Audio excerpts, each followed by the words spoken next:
Seja muito bem-vindo ao 37º episódio do PMF, Profissionais do Mercado Financeiro. São conteúdos diários sobre carreiras no mercado financeiro com foco e direcionamento para a área de investimentos. Eu sou Bruno Piacentini, sócio da Amibanco e head do MBA PAP, único programa do Brasil que forma, emprega e promove alunos para a área de investimentos. Vamos falar sobre inflação. Estou gravando esse vídeo no dia 11 de fevereiro de 2025. Hoje saíram os dados do IPCA com relação a janeiro e eu quero conversar com você com relação a alguns pontos específicos. O mercado já tinha uma expectativa muito próxima do que veio, já estava precificando o bônus de Itaipu que foi aprovado em novembro de 2024. Então, com relação aos dados em si, vou mostrar, vou apresentar, vou trazer alguns pontos relevantes, mas o que eu quero trazer para você exatamente neste episódio é que muitas vezes é importante você dar passos atrás na sua explicação para um cliente. Você já pensou nisso alguma vez? Durante o dia, hoje, eu ouvi vários economistas em vários canais, CNN, CNBC, Times Brasil, vários canais, falando sobre economia, falando sobre inflação. E o economês é muito presente na nossa língua. Só que muitas vezes nós estamos nos comunicando com pessoas que talvez não saibam exatamente o que é este economês, que ficam muito refém de manchetes, fala de alguma pessoa específica porque não consegue buscar na fonte, não consegue interpretar os dados, não sabe muito bem o que significa cada termo economês, como nós dizemos aqui. Então eu quero trazer esses pontos para você, certo? Falei um pouco sobre isso na entrevista que eu fiz agora para o CNBC Times Brasil e quero trazer novamente, tá? Eu vou compartilhar com você aqui um material que inclusive está aqui na descrição do vídeo, tá? Já está na descrição para você este material. É um material que eu gerei, um material de estudos que eu gerei para estudar para a entrevista que eu fiz agora no CNBC, certo? Então é uma análise e interpretação econômica a partir dos dados do IPCA janeiro de 2025. E conforme eu estava estudando, e inclusive durante a entrevista, me veio esse insight de dar alguns passos atrás. Porque é muito comum, hoje, dia em que sai a inflação, a pessoa ver a seguinte notícia na televisão. Bom, vamos lá. Deixa eu pegar, já deixei algumas notícias separadas, mas depois eu falo sobre essas com você, tá? Eu quero buscar aqui, ó, vamos buscar IPCA, pronto. IPCA, buscar notícias. Então as pessoas, elas batem exatamente isso, ó. IPCA, preços sobem 0,16% em janeiro, na menor taxa para o mês desde o Plano Real. Mesma coisa, IPCA desacelera para 0,16, IPCA desacelera. Caramba, IPCA desacelera. Muitas pessoas olham esses dados e não conseguem interpretar realmente o porquê. E você, como especialista em investimentos, vai ter essa base para descer casas muitas vezes e explicar ponto a ponto, detalhe a detalhe, tá? Então, quando eu estava trazendo os meus estudos aqui, a primeira coisa que eu pensei foi, desta vez, no meu material e durante a entrevista, eu vou conseguir algum tempo para falar sobre como que funciona o grupo de gastos e seus respectivos pesos no índice. Acabei não conseguindo explanar tanto, porque tem um tempo específico de entrevista, mas aqui eu consigo determinar o tempo que eu quiser com você. Então vamos lá. Quando nós falamos de IPCA, muito provavelmente vem na sua cabeça aquela visão da certificação, que você estuda em CP10, em CP20, CE, mas você precisa ter base de conhecimento suficiente para passar para pessoas que não acompanham o dia a dia, que não veem o cenário econômico como você vê todos os dias. Então, o Banco Central do Brasil, ele precisa ter alguma base para ver se a inflação está subindo ou caindo. E o Banco Central não ligou para mim. O Banco Central não ligou, Bruno, como é que está a inflação aí na região onde você mora? Não ligou para o meu pai. Ô, seu Nadir, tudo bem? Como é que está em Piracicaba a inflação? Ele não faz isso. Então, ele se baliza, ele vai se basear com relação ao IPCA, que é o Índice Oficial de Preços do Brasil. O IPCA, ele é calculado pelo IBGE. E aí é o ponto onde eu queria chegar. Como é calculado o IPCA? Primeira coisa, é considerado famílias de 1 a 40 salários mínimos. Famílias que têm entre 1 e 40 salários mínimos entram nessa métrica. Só aí já mostra uma coisa muito importante para a gente. IPCA significa Índice de Preços ao Consumidor Amplo. Amplo por conta dessa disparidade. Uma família que tem 1 salário mínimo e uma família que tem 40 salários mínimos tem realidades e estruturas completamente diferentes e tem, consequentemente, inflações diferentes porque tem produtos, serviços diferentes que procuram durante um determinado mês, um período para os seus filhos, para si próprio. Então, assim, já começa essa disparidade, de você entender e interpretar que a dona Maria, o seu José, que abriu hoje e viu que desacelerou a inflação em 0,16 e eu estou me ferrando aqui no supermercado, você tem essa base para explicar para ele, certo? Além disso, além de considerar famílias entre 1 a 40 salários mínimos e várias regiões metropolitanas, várias capitais brasileiras, o mais importante é o peso de cada um dos grupos. O IPCA é uma cesta de produtos que comportam 9 grupos. O primeiro grupo, alimentação e bebidas. O segundo, habitação, artigos de residência, vestuário, transportes, saúde e cuidados pessoais, despesas pessoais, educação e comunicação. E cada um desses grupos, se você entrar a fundo, tem vários produtos e serviços. Então, alimentação e bebidas. Alimentação terá tomate, cenoura, café, arroz, feijão, vários, carnes e por aí vai. Em bebidas entra leite, entra água, entra vários fatores. Em habitação, energia elétrica, outros fatores. Em transportes, vai desde o preço da passagem de ônibus até o de avião. Então, realidades diferentes. Então, aqui nós temos 9 grupos, tá? E cada um desses grupos tem um peso específico no IPCA. Este é um dos pontos importantes. Ou seja, vou dar um exemplo fictício para você. Se a inflação no grupo de alimentação e bebidas subir 1% em um mês e a inflação de vestuário também subir 1% em determinado mês, terão representatividades diferentes no IPCA, porque alimentação e bebidas representa 19,3% do índice, enquanto vestuário representa só 4,6%. É quase 5 vezes mais o peso de alimentação e bebidas. E por que eu trago esse disclaimer inicial? Para que você entenda o porquê nós tivemos uma inflação de 0,16% em janeiro.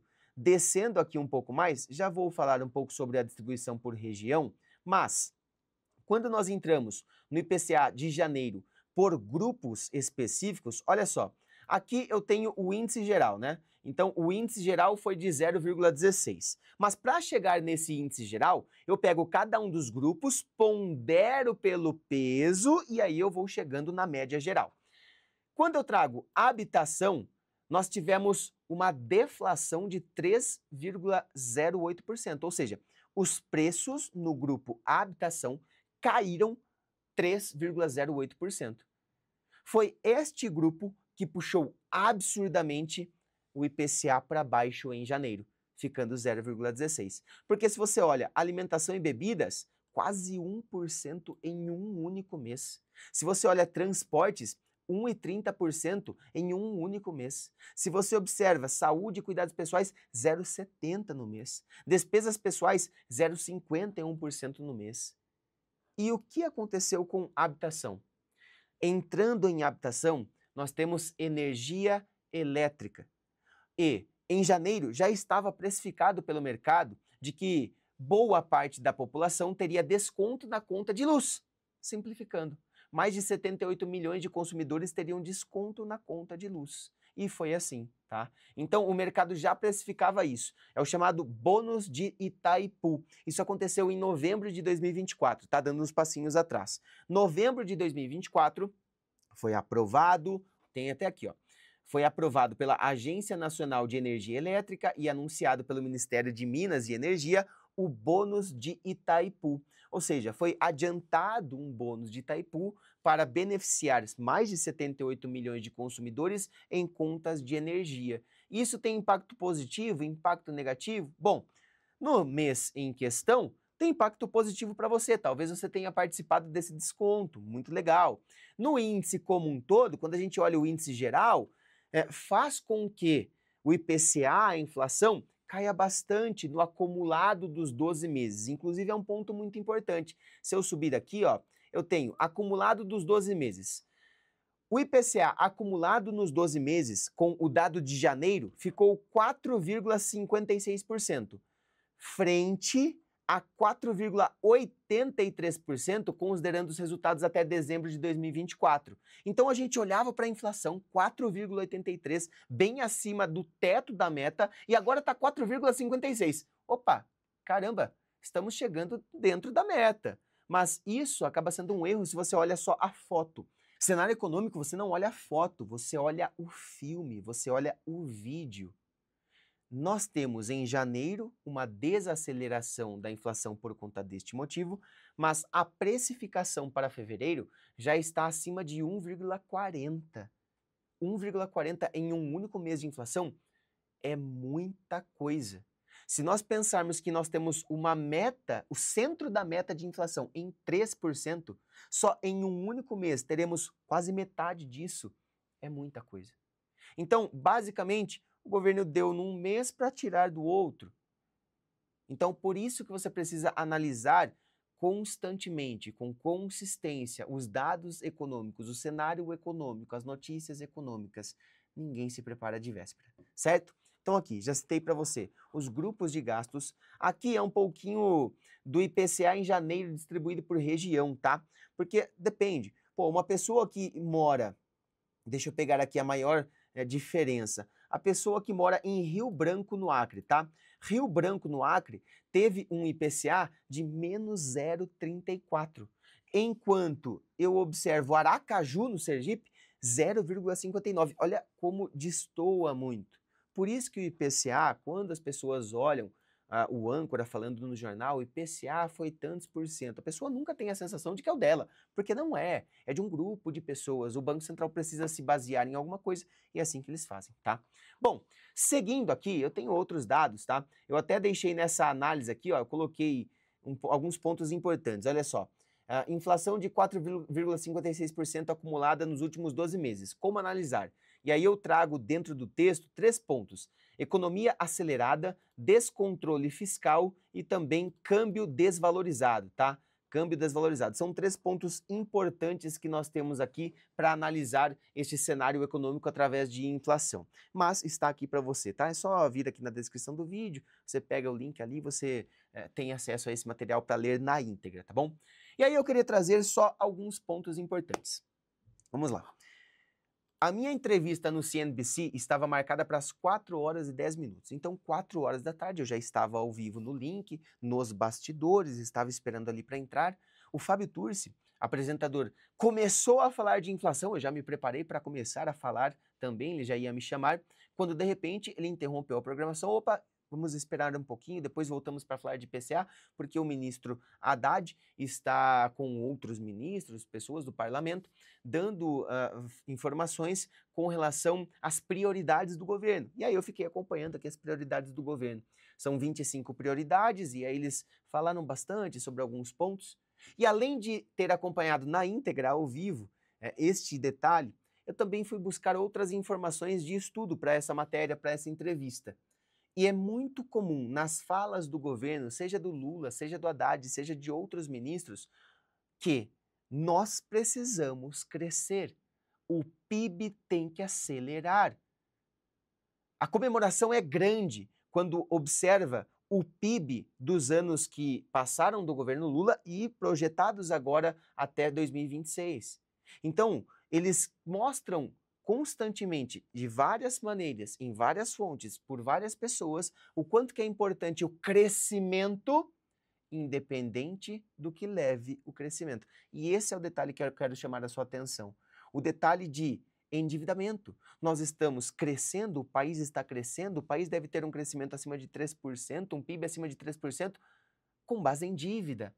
E com base em dívida no Brasil é muito diferente de crescer com base em dívida no Japão, nos Estados Unidos, na Suíça, onde a taxa de juros é 0, é 1, é 2, é 3, é 4. A taxa de juros aqui é 15%. É 14, é 15, é 16%. Então, crescer à base de dívida no Brasil é caro, é muito caro. Inclusive, neste material que eu compilei para você, tem aqui a parte de descontrole fiscal. Nós temos uma dívida pública de 7,3 milhões de reais. Opa, não estou mostrando para você. Agora sim, ó, na parte de descontrole fiscal, nós temos uma dívida pública de 7,3 milhões de reais. É um crescimento de 12,2% em 2024 da dívida pública. É o país se endividando. E quando o país se endivida sem se preocupar, o cenário fiscal vai explodindo, as pessoas passam a olhar para o Brasil e pensar: peraí, eu não vou mais emprestar dinheiro para o Brasil, porque eu não sei se eles vão ter condições de me pagar. Ou eu exijo um prêmio muito maior, eu exijo uma taxa de juros muito maior para emprestar dinheiro para esse país. Então, todas as medidas que o governo vem tomando corroboram com o aumento da inflação. É por isso que nós vemos, inclusive, no relatório Focus, por 17 semanas seguidas, a elevação da projeção do IPCA. 17 semanas seguidas, o mercado olha e fala: o IPCA não vai fechar mais nesse patamar, vai fechar num patamar maior. Já estamos com uma projeção de 5,88%. E aí eu trouxe aqui algumas notícias para analisar com você. Lula fala em ampliar crédito e diz que população não vai comprar dólar, vai comprar alimentos. Isso aqui é muito importante. Mas isso aqui é muito importante. E você tem o dever de passar muitas informações para pessoas, tá? E aí, assim, eu não sei nem se eu deveria falar isso, tá? Vou ser muito honesto. Não sei se eu deveria falar isso. Talvez eu entre numa seara muito complicada aqui, mas eu não sei se vocês acompanharam isso aqui, ó. Cadê? Lula encontra prefeitos e diz que o Brasil cresceu mais do que o previsto. Não falem mais bobagem. Eu não sei se vocês acompanharam o encontro de novos prefeitos e prefeitas, tá? Foi um encontro que, se você procurar no YouTube, você consegue ver.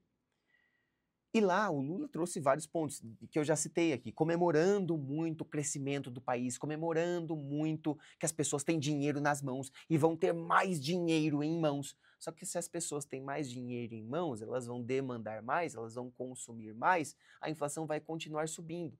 E o dinheiro dessas pessoas não vai valer mais o que vale. E aí gira um ciclo eterno, né?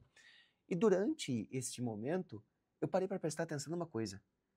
Gente, o Lula tem 79 anos e uma oratória e um poder de persuasão incrível, mas incrível.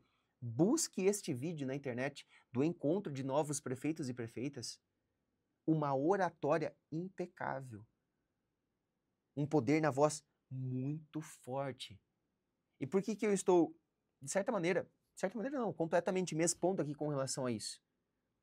Porque a Dona Maria, o seu João, o seu José, o seu Francisco, o meu pai, o seu pai, todas as pessoas que acabam não acompanhando 100% na íntegra cenário econômico e aprendem sobre os ciclos econômicos, aprendem sobre as variáveis macroeconômicas e por aí vai, o que eles vão ser impactados? Muitas vezes com a manchete, muitas vezes com a relação de IPCA desacelera a 0,16 na mínima histórica desde o Plano Real. E quando escuta alguém com uma baita de uma oratória, uma baita de uma persuasão falando, o discurso, a narrativa pode prevalecer independente de qualquer coisa.